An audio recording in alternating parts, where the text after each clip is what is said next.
कि भगवान के भक्तों ने भगवान का नाम रखा दया का सागर। क्या नाम रखा? दया का सागर।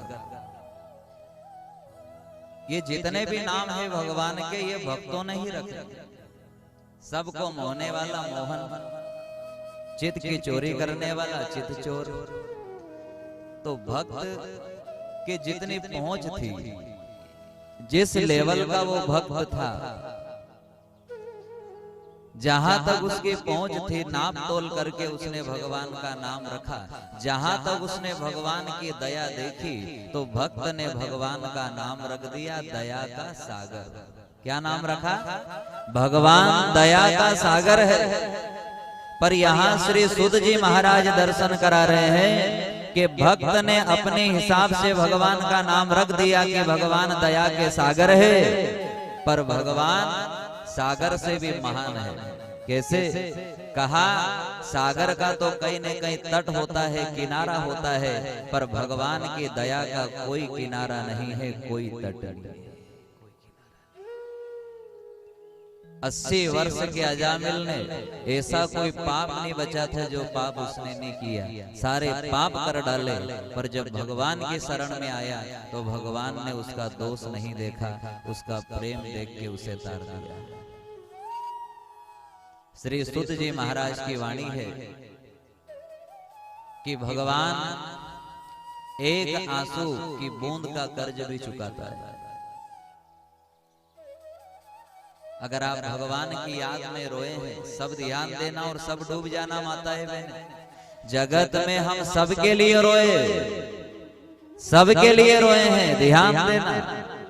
जगत में आप जगत वालों के लिए रो रहे हो, पर संतों की वाणी है कि जितना आप जगत के लिए रोए हो, उससे आधा आप अगर जगदीश के लिए रो लेते तो आपका जीवन सुधर जाता, बन जाते उसके साथ।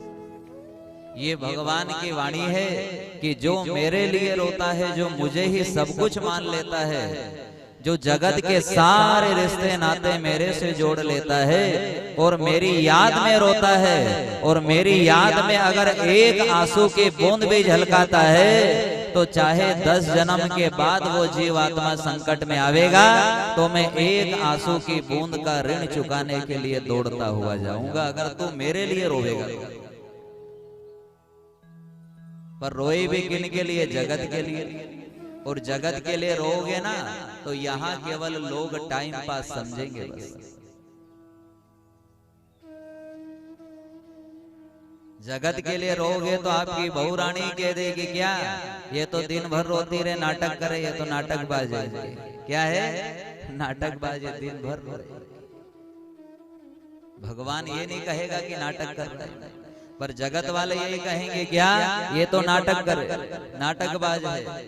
और भगवान की वाणी है, मेरी याद में मुझे याद करता हुआ एक बूंद आंसू भी अगर झलका दिया, तो मैं चाहे 10 जन्म के बाद भी संकट में फंसेगा, तो मैं ऋण चुकाने के लिए आया हूं। बस तू मेरे लिए रो। भगवान के लिए कौन रोता है? कब आंसू आए? यहाँ आप इतने पुरुष बैठे हैं, आप केवल एक जन्म के बाप हैं। इतनी माताएं बैठी, आप केवल एक जन्म की माँ हो, पर एक जन्म का पिता भी याद आवे तो आंख से आंसू झलके कि नहीं झलके? जब कोई चर्चा निकल जाए सभा में आपके पिताजी की, तो जैसे ही पिता का नाम आया और आप भाव विभोर हो गए, मेरे पिताजी की तो बात ही अलग थी, गजब। तो जब एक जन्म के पिता की याद आवे और आंख से आंसू झलके, तो जिस गुणेश्वर के हम गुण सुन रहे हैं, उस भगवान से हमारा जन्म